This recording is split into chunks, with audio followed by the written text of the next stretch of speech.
La session commence avec donc ces informations. Donc, comme je vous le disais à l'instant, la session va être enregistrée pour être diffusée en replay sur la plateforme, ce qui permettra pour ceux qui n'ont pas eu l'occasion de suivre la session dans son intégralité, que ce soit par l'écran ou par le son, de pouvoir la visionner. Les micros sont muets pendant toute la session, mais surtout, vous pouvez poser vos questions sur le chat. On essaiera d'y répondre en temps réel.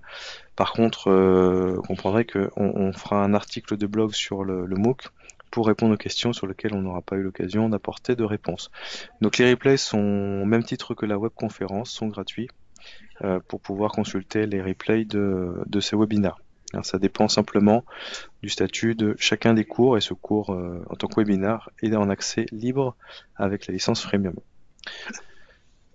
Voici pour les quelques informations que je voulais vous transmettre avant de commencer. On va pouvoir commencer la session avec notamment 45 minutes, alors c'est 30 minutes plus particulièrement sur cette session, pour faire un tour des contextes d'usage dans les échanges de mails, les outils qui donnent une nouvelle vision du travail collaboratif, notamment le travail en mode projet avec une équipe dédiée ou une équipe vraiment transverse, l'efficience du travail sur les documents partagés, notamment le stockage et également la consultation et la coédition. Et puis on verra comment échanger avec ses collègues à l'autre bout du monde, même si vous vous doutez bien que avec Skype c'est une possibilité, mais avec d'autres solutions de messagerie ou en tout cas d'autres outils qui intègrent le chat, ce sera également possible. Pour une petite conclusion, tout ça pour atteindre deux objectifs principaux. Le premier, c'est de faire un constat sur les habitudes de communication et découvrir ensemble comment les nouveautés de la solution peuvent fluidifier les échanges dans le cadre notamment d'un travail beaucoup plus participatif et collaboratif.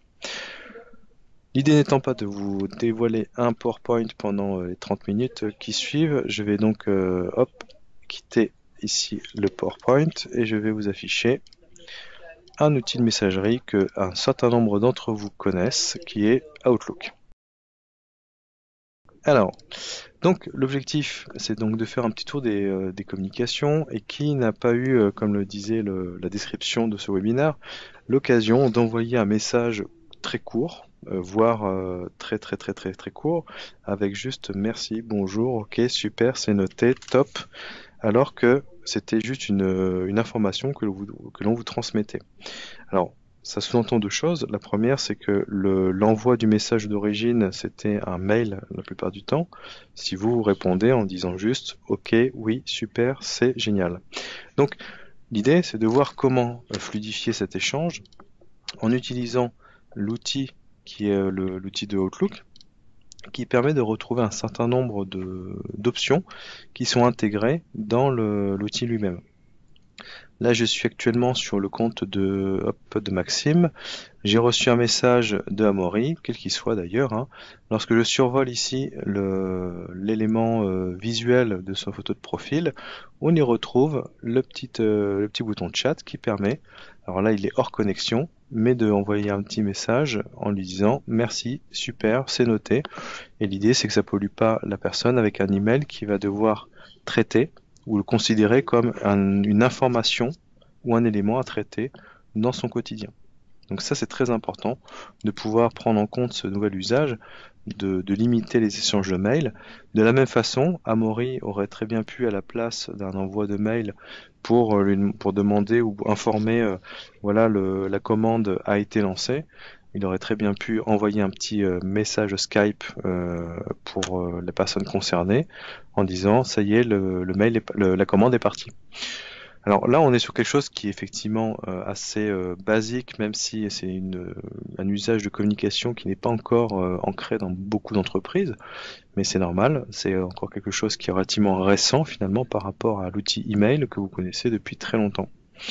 Donc alors, bonjour Marie-Ève, est un plus invasif que l'email. Alors on verra comment modifier justement ce système de pop-up des messageries instantanées, sachant que l'on peut le personnaliser et également trouver ou créer des groupes de sécurité ou de confidentialité pour limiter à un certain nombre de profils les messages les pop-up. Sinon, vous pourrez le voir également dans la session dédiée à Skype Entreprise. L'objectif suivant, c'est de se dire, lorsque l'on travaille en collaboration avec des collègues et que l'on a besoin de communiquer, Il nous arrive fréquemment d'avoir une conversation, alors à deux ou plus, mais pour le coup, l'échange d'emails n'est pas toujours pratique puisque même s'il existe le mode d'affichage conversation, retrouver à la fois l'historique et retrouver également comment certaines conversations ont pu tourner, sachant qu'une autre a pu commencer en parallèle avec ces mêmes personnes, ce n'est pas toujours facile. Donc la première chose qui est disponible également sur Outlook, ça va être de pouvoir utiliser les groups. Alors les groups, je vous fais la version très très courte et très très simple, c'est utiliser un ensemble de contacts qui sont regroupés dans un groupe, qu'on pourrait appeler un groupe de travail, qui va permettre d'avoir, hop, voilà, un espace dédié également dans Outlook et qui permet de lancer des conversations à l'intérieur. L'idée de créer ces conversations à l'intérieur, ça va être d'envoyer un message, une nouvelle adresse électronique, vous voyez, comme à une liste de distribution ou une liste de diffusion, dont tous les participants du groupe auront accès. L'objet de l'email se fera de façon très classique. Hop, préparation, euh, préparation, event, et là je vais pouvoir commencer à blablater, voilà, et envoyer le message. Gros intérêt, c'est que pour le coup, tous les membres du groupe auront accès à ce message et chacun d'entre eux pourra également y répondre et alimenter cette conversation. Et ceci, même sans avoir besoin de suivre une conversation particulière, je pourrais entamer une nouvelle conversation en cas de besoin. Étant donné qu'il y a un mode d'affichage en mode conversation, vous aurez un suivi beaucoup plus pratique pour pouvoir faire de toute façon la correspondance entre le début de la conversation et la suite et la fin. Donc ça, c'est une autre façon de travailler, et là on est toujours sur Outlook. L'idée, c'est aussi de vous présenter les autres outils qui permettent de converser, de communiquer en évitant d'envoyer des emails en tant que tel. Là, on parle bien effectivement de conversation plus que d'envoi d'emails, malgré que ça se situe à la fois avec des listes de messagerie mail et que ce soit dans Outlook. L'autre outil, et je vais vous le présenter dès maintenant, alors je vais juste voir où est-ce que je l'ai mis. Il doit être ici, voilà. Donc c'est la version web, mais ça fonctionne également sur la version qu'on appelle lourde, donc locale. C'est l'outil qui s'appelle Teams, qui est un outil formidable qui va agréger différents types de fonctionnalités de la suite Office 365. Notamment, vous aurez les outils de conversation, mais également vous aurez d'autres outils, que ce soit les outils SharePoint pour l'espace collaboratif de travail. Vous retrouverez également OneNote pour partager les blocs-notes de compte-rendu de réunion par exemple. Comme ça, vous les prenez en direct. Et en plus de ça, tout le monde y a accès sans avoir à se dire mince, quand est-ce qu'il va être envoyé ce satané compte-rendu. Et tout ça, tout le monde l'aura directement. Pour revenir sur la partie purement communication, vous êtes sur Teams sur une interface qui est donc commune à différentes applications et vous retrouvez une façon de travailler en mode conversation. Je ne vais pas vous faire l'affront de vous réexpliquer le mode conversation. Vous avez des conversations que vous pouvez débuter ici et après chaque conversation, chaque élément qui a été débuté, ça peut être une image avec simplement un visuel, ça peut être un document, donc une base de travail pour alimenter la discussion autour d'un document, ou alors tout simplement une conversation de base avec juste du texte, et vous pouvez y répondre et apporter votre pierre à l'édifice. Hop, merci. Donc là, je vais pas trop m'embêter sur la conversation, mais ça permet d'avoir toute la conversation regroupée autour de la première demande, donc à savoir la thématique de l'outil du fichier qui a été transmis. Ça, c'est une autre façon de communiquer qui est très proche de celle de Groups, sachant que Teams, pour rappel, c'est une sorte d'agrégateur de contenu qui regroupe également le fonctionnement des Groups d'Outlook. C'est-à-dire que quand vous créez une équipe, alors là, je vais vous montrer ici, alors je sais pas ce qu'il y a dans les équipes de démo, gérer les équipes, voilà. J'ai une équipe qui s'appelle équipe iOS, vous avez un certain nombre de participants qui sont finalement, ni plus ni moins, des contacts de Outlook, ou des contacts de messagerie qui sont sur Office 365. L'autre manière de communiquer, ça va être une communication qui va être un peu plus nominative ou en one-to-one. Vous retrouvez ici sur le côté gauche les conversations, donc à ne pas confondre avec les conversations d'équipe. Là, il s'agit des conversations qui sont des conversations nominatives. en one-to-one par défaut. Alors, pour ceux qui ont l'œil, vous aurez remarqué que ça ressemble étrangement à ce que l'on retrouve dans Skype Entreprise, à savoir une zone de texte de saisie, la conversation en cours, mais également les petits boutons que vous connaissez sans doute déjà avec la conversation audio, la visio pour ceux qui veulent voir la tête de leur contact, mais également la possibilité d'ajouter des personnes dans cette conversation. Imaginons que je sois en train de travailler avec Amaury, je me rends compte qu'il y a une compétence qui me manque ou qui nous manque pour avancer sur un dossier, et bien pas de souci, j'ajoute une personne, je récupère son nom et sa messagerie par rapport au carnet de contact, et vous ajoutez la personne directement. Donc là, je ne sais pas exactement qui est connecté, mais si je tape ici Olivier, hop, je retrouve les invités et les personnes que je peux inviter, et également les personnes qui sont potentiellement dans votre carnet de contact. Ça, c'est un mode de conversation que vous retrouvez sur Skype, et donc c'est le dernier élément que je vais vous présenter. Skype, alors là, il se trouve que je suis sur un pont avec vous, donc je ne vais pas lancer de conversation avec d'autres personnes. Hop, Léa, elle est ici. Alors, mince, j'ai fermé la fenêtre, c'est pas très grave. Eh bien, regardez, on va retrouver Marc, qui est un autre contact. L'autre contact est connecté sur Skype, on le voit avec la petite pastille verte. Je vous invite, si vous souhaitez en savoir plus sur les statuts ou les indicateurs de disponibilité, à aller sur la session sur Skype Entreprise. Toujours est-il que je sais que Marak, le contact qui est affiché à l'écran, est connecté. Je peux donc le contacter pour lui poser des questions avec un usage qui peut être un peu plus confidentiel, par exemple que le téléphone. Si vous travaillez dans un open space et que vous avez besoin de solliciter un collègue qui n'est pas forcément dans vos bureaux, plutôt que de lui passer un coup de fil, c'est une autre façon de travailler qui peut être très très pratique sur certains aspects, vous pouvez tout simplement lui envoyer un petit message pour récupérer une information ou lui en transmettre une sans déranger les collègues de l'open space.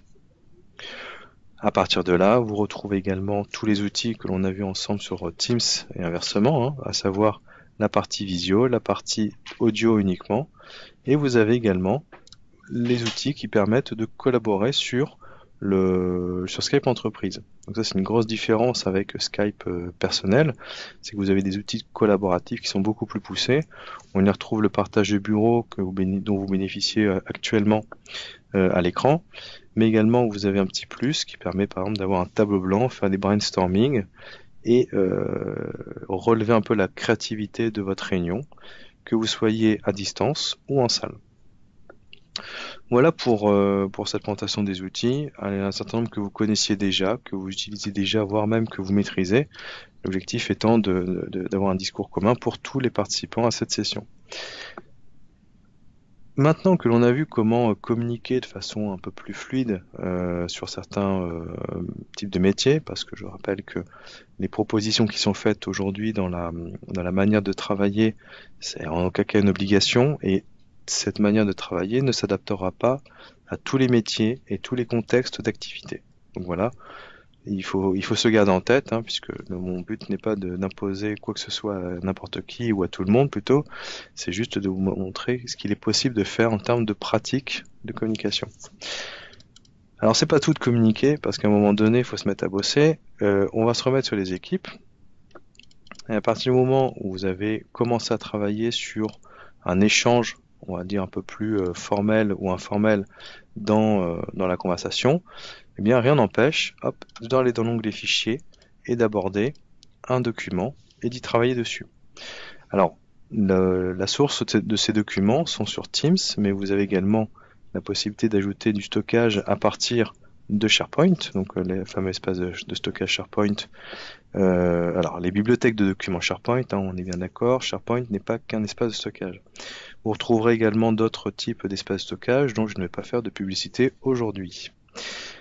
L'objectif, ça va être de se dire, à partir du moment où vous avez des besoins au fil des conversations avec votre équipe, en termes de documentation, eh bien plutôt que d'aller les stocker à droite à gauche, de se partager les liens, de se dire mince, où est-ce que j'ai mis le lien, ou est-ce que tu peux me repartager le lien parce que je l'ai perdu et je le retrouve plus, eh bien dans ce cas-là, ça va être plus intéressant d'avoir tous ces liens exactement partagés au même endroit.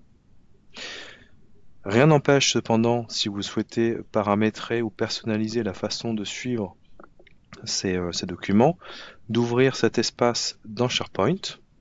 Là, on est bien sur un espace SharePoint qui va contenir ce fameux classeur 1. Et là, vous retrouvez quelque chose qui vous parlera sans doute un peu plus pour les aficionados de SharePoint. C'est un espace intranet qui permet d'avoir tous les autres outils. Également, les options un peu plus poussées d'utilisation de SharePoint et de la bibliothèque de documents, notamment l'outil de synchronisation.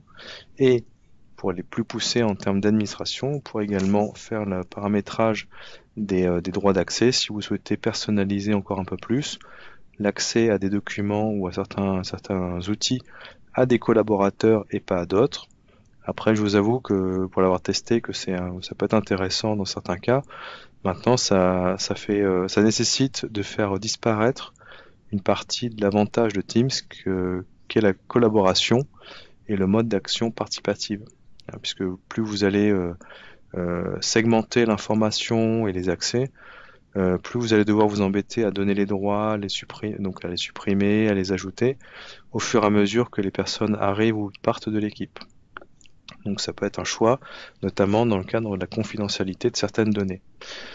Ceci dit, sur l'espace Teams, vous retrouverez tous vos documents que vous pouvez ouvrir, et vous allez voir que même en ouvrant un classeur Excel, et je ne vais pas avoir une nouvelle fenêtre qui va s'afficher finalement, c'est toujours la fenêtre de Teams qui me permet de consulter le document, voire même de le modifier.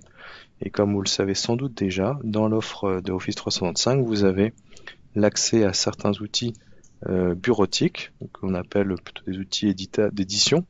Excel pour les tableaux et les tableurs, vous avez PowerPoint pour les présentations, Word pour le traitement de texte, OneNote pour la gestion des notes.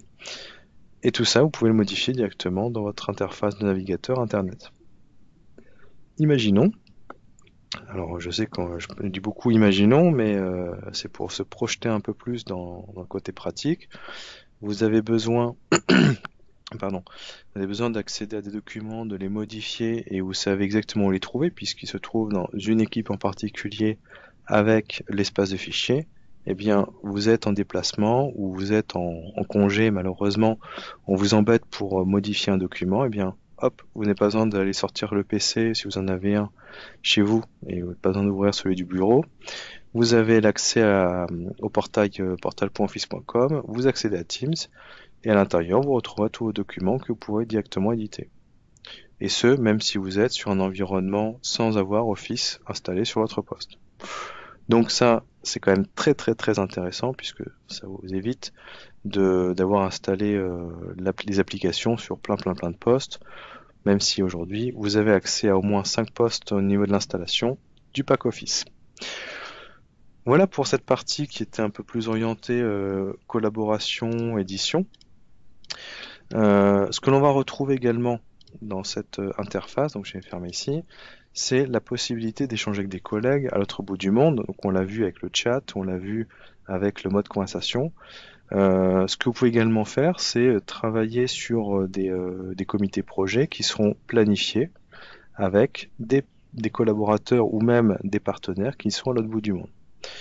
Tout cela, vous avez simplement à utiliser le mode d'affichage réunion qui vous permet de retrouver les réunions et les rendez-vous qui sont issus de votre calendrier Outlook.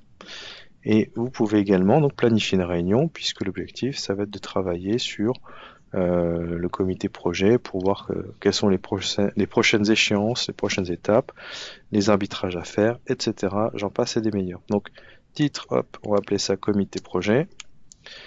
Localisation, ce sera une localisation une réunion à distance avec l'outil Teams, justement. Les éléments habituels d'une réunion avec les dates de début, dates de fin, avec les horaires. Un petit message si vous voulez personnaliser l'invitation et indiquer de quoi qu'on va parler, comme on dit. Également, c'est le point important dans cette planification de réunion via Teams, c'est que vous retrouvez, pour le coup, l'ensemble de vos groupes et canaux. Donc je rappelle, les groupes ou les équipes, ce sont les ensembles de contacts qui ont accès à un espace de travail dédié. Et un canal, ça va être une sous-catégorie pour travailler qui sera accessible à l'ensemble des membres de l'équipe, mais qui permettra bien sûr de se focaliser dans certains canaux sur soit des phases de projet, soit sur une particularité d'un service, sur la partie comptabilité, sur la partie communication, graphisme, multimédia, et tout cela vous le retrouvez ici. Donc, démonstration webinar, je vais cliquer ici sur mon équipe. Tous les membres de l'équipe seront invités, bien sûr, et je vais parler par exemple d'un bilan, le bilan de ce projet. Tous les membres seront donc invités et je peux également inviter des personnes en plus parce que pour faire ce bilan, j'aurai besoin d'avoir un supérieur hiérarchique qui soit présent ou bien une personne qui va intervenir de façon ponctuelle sur ce comité projet. Eh bien, je peux l'inviter directement. Tout cela, vous le planifiez et ensuite vous validez la planification. Donc, il y aura une réunion qui sera créée. Et, en plus de ça, cette réunion va apparaître comme un élément de conversation. Ce qui permettra, et là on en revient toujours au même, c'est l'objectif de ce webinaire, plutôt que d'envoyer un email en disant j'ai pas compris quel était l'objet de l'ordre du jour, plutôt que d'envoyer un email, hop, alors là ce sera toujours moi, mais un autre invité pourrait très bien dire je n'ai pas compris quel sera l'objet de ce comité projet, etc. Ce qui permettra d'une part d'éviter les emails, mais d'autre part de laisser la trace visible à l'ensemble des membres de l'équipe pour les personnes qui n'auraient pas osé poser la question par exemple. Voilà pour cette présentation de Teams, notamment, puisqu'on a vu un petit peu SharePoint, mais également Skype Entreprise, avec un petit peu d'Outlook au début. Je vous propose de prendre un petit peu de temps avant la fin, parce qu'on on a un petit peu short, parce qu'on a commencé un peu tardivement, mais je vous propose de regarder quelques éléments au niveau des questions. Alors, si on prend la dernière question, avec une licence 1, Teams activable sur simple demande via le portail. C'est bien possible, je ne suis pas expert des licences, mais je crois savoir que Teams et Microsoft mettent en place un accès à Teams assez facilement, avec un nombre de licences qui est assez faramineux pour justement favoriser l'utilisation de Teams. Complémentaire Teams et SharePoint, exactement. Pardon, désolé pour le chat dans la gorge. J'ai l'habitude de dire que Teams n'est pas un outil qui est à la fois en concurrence ou qui est à proprement dit complémentaire. Pour moi, Teams est un outil qui permet de centraliser dans une interface commune un accès à différentes applications. Effectivement, SharePoint fait partie de ces applications dont Teams permet d'avoir un affichage, un accès et également des modifications, on l'a vu, sur les bibliothèques de documents, mais on pourra le retrouver avec des calendriers également. Peut-on inviter des membres hors de son organisation? Oui. Là aujourd'hui je fais partie, alors là on ne le voit pas ici, je vais vous présenter la version lourde qui est exactement pareil. Pardon. Hop là. Non. Là je fais partie donc d'une structure. La structure met en place des équipes. En haut à droite, je retrouve les autres structures qui m'ont invité, que ce soit Microsoft, H2IP. Je peux accéder à Teams qui est en dehors de mon organisation. La seule condition pour à la fois inviter et être invité, c'est d'avoir Office 365 avec notamment l'option Teams, qu'elle soit gratuite ou non, bien sûr. Allez, encore une petite question. Hop, c'est quand même bien orienté Teams, je suis d'accord avec vous, c'est dommage. Et nous, on utilise SharePoint en priorité. Alors effectivement, là, c'est pas vraiment une question si je me trompe pas. Reste à convaincre de l'utilité de Teams et notamment de la manière de travailler, d'où la proposition aussi de mettre en place des bonnes pratiques lorsque vous faites un projet de transition et d'accompagnement sur des nouvelles solutions qui vont être en complément ou en remplacement. C'est toujours intéressant de mettre en place des bonnes pratiques, de réfléchir en amont sur comment structurer l'information, les équipes et comment faire en sorte que le nouvel outil soit absolument fluide pour tout le monde, Donc ça nécessite sans doute de la formation, de l'accompagnement, quelques ateliers, mais tout ça permet justement de finaliser un choix lorsqu'il y a un doute notamment, ou lorsque vous ne savez pas encore que choisir. Est-ce que la personne ajoutée voit l'historique des échanges? Alors, il me semble que oui, il faudra que je revérifie, parce qu'il y a des mises à jour assez régulières, mais une personne qui accède, qui est ajoutée en cours de route, verra l'historique. Vous dire si c'est un historique illimité, je pourrais pas vous le dire, mais pour moi, c'était le cas il y a quelque temps encore, de cet accès à l'historique. Est-ce que ça marche en interne seulement ou externe aussi? Donc c'est la même question que tout à l'heure, à savoir l'ouverture à l'extérieur. Écoutez, on a un petit peu débordé, mais finalement on n'est pas trop mal sur la durée totale de ce webinaire. Je propose de revenir sur ma slide. Hop. Sur la plateforme par laquelle vous êtes arrivé, vous avez tout en haut à droite votre prénom. Et lorsque vous êtes sur alors, je vais peut-être mettre la slide ici tout simplement. Alors, elle est où? Elle est après. Voilà. Lorsque vous êtes sur votre plateforme, vous avez votre prénom et lorsque vous avez cliqué dessus et que vous arrivez sur votre dashboard, c'est aussi votre page d'accueil d'ailleurs, vous verrez que vous avez été inscrit sur tel nombre de sessions et en cliquant dessus, vous retrouverez les sessions à laquelle vous avez participé, sur lesquelles je vous invite vivement à laisser une évaluation. Alors, c'est pas la note spécialement qui va m'intéresser ou qui va nous intéresser, c'est surtout les propositions, les suggestions, les remarques que vous pourrez faire tant sur le fond que sur la forme. Voilà, je vais aller boire un verre d'eau après puisque j'ai plus de voix, mais merci à toutes et à tous de votre participation, en espérant avoir pu apporter des réponses, ou en tout cas des éclaircissements sur des interrogations, et peut-être que nous aurons l'occasion d'échanger sur une prochaine session. J'ai plus qu'à vous souhaiter une bonne fin d'après-midi à toutes et à tous, et à très bientôt. Au revoir.